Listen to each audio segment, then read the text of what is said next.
Ask any cowboy and they'll tell you, there's nothing like your first time in the pen. It'll make the hair on the back of your neck stand up the first time you crawl down in there with one. I don't really hear anything or hear anyone, just pretty much I can hear my heart beating. A moment of suspense while you work up the nerve to nod that you're ready, and then... This might look like a scene straight out of the Wild West, but it's a lot closer to home than you might think. As soon as you say rodeo to anybody or bull riding, they automatically think Texas. And it's really big here on the east. Washington County farmer Mark Reed operates the Triple R Bull Company on 25 acres in Boonsboro. Here, he focuses not on the cowboys, but on the other stars of the show. We're running 40 head of crossbred rodeo cattle. I compare raising these to most like racehorses.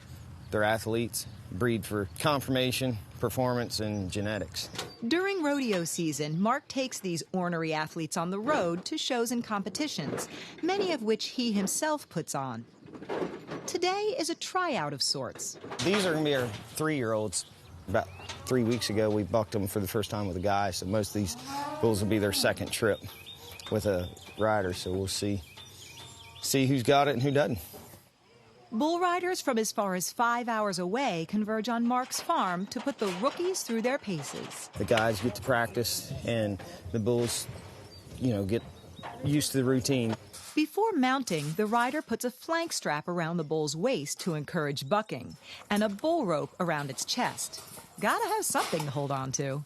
Next up in the pen is a bull that some farmers might have let go after an injury in early life. We think broke his neck, and he still kind of carries it stretched out. But Mark gave him a chance, and now he has high hopes for this greenhorn. I think this is one of our better prospects.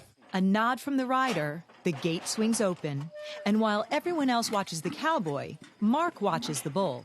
We want intensity, kick, and we want him to spin. For a newbie, he looks pretty good. That was a good trip. A lot of kick, a lot of action. Makes you feel good, too, because you gave him a chance. Kind of proud. A month later, Mark loads up his bulls, including a few rookies, and heads 7 miles down the road to Washington County Ag Expo and Fair. This is their first rodeo, and what a show!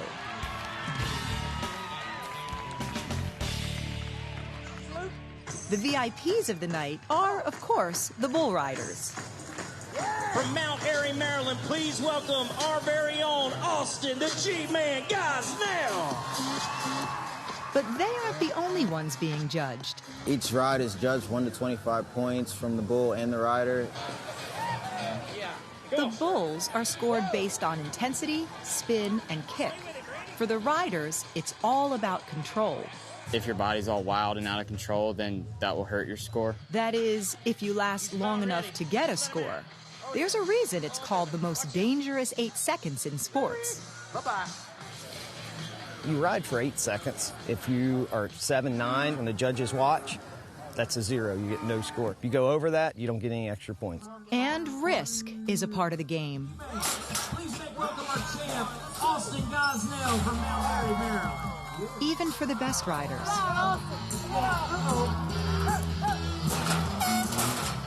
But you've got to be pretty resilient to climb on top of one of these. I've just been a cowboy ever since I was little. I love it. By the end of the night, a new champion has been crowned, and a new generation of bulls have survived their first trial by rider in the spotlight.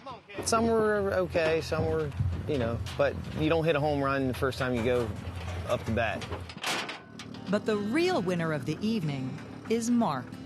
I've been to 42 states putting on bull ridings and rodeos, and it's so nice to be in my own hometown, to see the crowd to come out and support, what I'm doing and enjoy it. Just kind of a pat on the back that, hey, you're doing something right, and I love it, man. It's living the dream. Stream anytime, anywhere with the free PBS app.